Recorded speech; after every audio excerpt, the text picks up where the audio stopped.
When their term ends, US presidents must move out of the country's most famous address and make other living arrangements. Some return to homes they lived in before becoming president, while others move into even more opulent surroundings. On the 20th of January 2020, Donald Trump left Washington, D.C.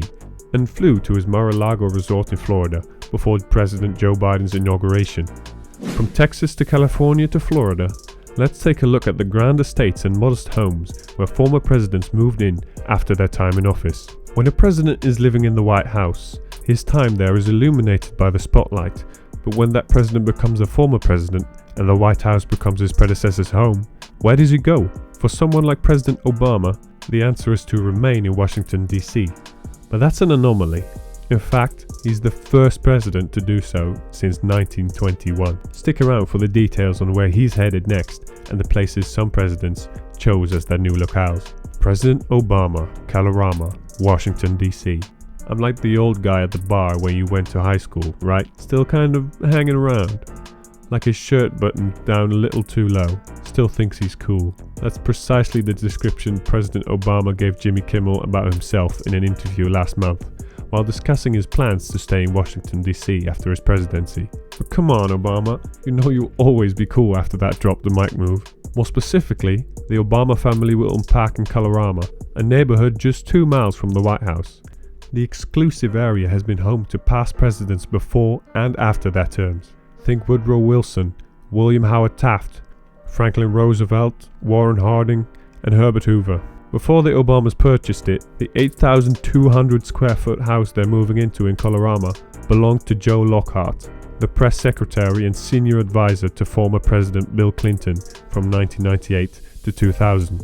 Former President George W. Bush, Dallas, Texas. Known well for having a deep fondness of his home state, former President George W. Bush purchased a multi-million-dollar 8,500 square foot home in the Dallas neighborhood of Preston Hollow before his second term ended in 2009, reports the Wall Street Journal. According to the Miller Center at the University of Virginia, he and former First Lady Laura Bush became part of the Dallas community very quickly by hosting barbecues at home and partaking in local events. The family had lived in Dallas before, from 1988 to 1995, before moving to Austin to live in the Texas governor's mansion. While the price tag for Bush's home is thought to have been quite large, the median price of homes currently listed in Preston Hollow is $549,500 or $221 per square foot, just slightly higher than the Dallas average of $189 per square foot.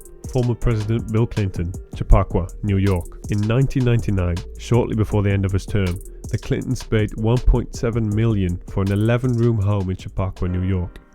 Meanwhile, Hillary Clinton was preparing to run for the United States Senate. The white Dutch colonial house is shaped somewhat like a barn and is situated in a tree-lined cul-de-sac at 15 Old House Lane. In recent years, it was conveniently a short commute from Hillary Clinton's campaign headquarters in Brooklyn.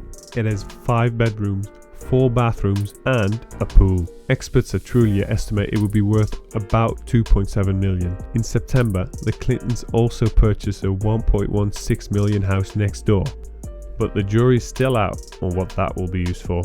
Former President George W. H. Bush, KENNEBUNKPORT, New York. Though it certainly isn't a new residence for Bush, his family compound was one of the first places he returned to after leaving the White House. Following his presidency, he and former First Lady Barbara Bush split their time between Houston, Texas, and KENNEBUNKPORT, where the Bush family has owned property for more than a century.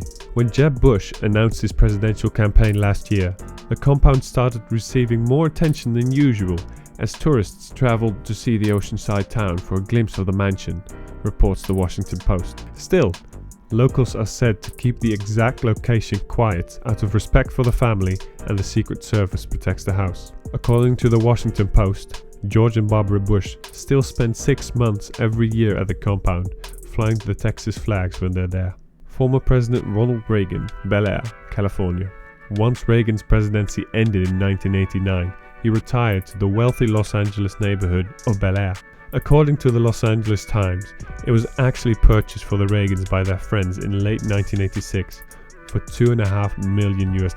After his presidency, Reagan spent time in the home creating his memoirs and supervising the Ronald Reagan Presidential Library in Simi Valley, California. His suite of offices were in nearby Century City, and he enjoyed riding horses at his ranch just northwest of Santa Barbara. The 7,200 square foot house, with 17 rooms across 2 floors, sold to billionaire Jerry Parencio in July 2016 for $50 million, according to the Los Angeles Times. Richard Nixon, La Casa Pacifica, California. When Richard Nixon became the only president ever to resign from office in 1974, he already had somewhere to go. La Casa Pacifica in Orange County, California. He bought the estate, often dubbed the Western White House, in 1969, and the home itself almost became a star. The famous Frost-Nixon interview almost took place there, but radio signals from the nearby Coast Guard that interfered with the filming equipment meant that it had to take place at a neighbor and supporter's home instead. Nixon sold the house in the late 1980s and spent the rest of his life in a New Jersey suburb.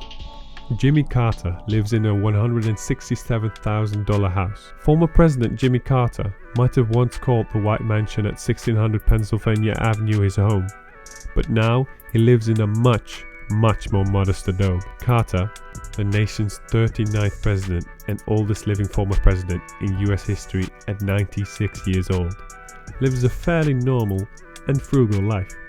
In fact, Carter still lives in the ranch house he built himself in 1961. In rural Plains, Georgia, about a 2.5-hour drive south of Atlanta, the home is a 2-bedroom ranch assessed at just $167,000, which is less than the value of the armored Secret Service vehicles parked outside, the Washington Post reports. According to real estate site Zillow, it's also less than the median home price in Georgia, which is $213,000. In recent years, Carter has made much of his income from writing books. He has published at least 33, including a children's book and reflections on his presidency. Thriftbooks.com lists 46 books, which is almost 2 books written every year of his life. Carter also receives a $210,700 annual pension, as do all former presidents. Plus, the federal government gives all ex-presidents an allowance for things like travel and office space. In 2017, Carter got more than $230,000 in such allowances, according to the National Taxpayers Union Foundation, a conservative advocacy group. Carter's modest lifestyle is sharply different from those of other living former presidents. In 2017, former President Barack Obama purchased an $8.1 million mansion in Washington and is well known for his family's tradition of taking a summer vacation to Martha's Vineyard. Here we have told you, from Jimmy Carter to Donald Trump, where they live. Let us know in the comment sections down below what you think about the luxurious lifestyle of ex-presidents. If you like this video, make sure you watch Weird Rules Former Presidents Have to Follow. A link will be pinned in the first comment down below. Also, make sure you leave us a like, subscribe, and turn on post notifications. See you in the next video. Bye.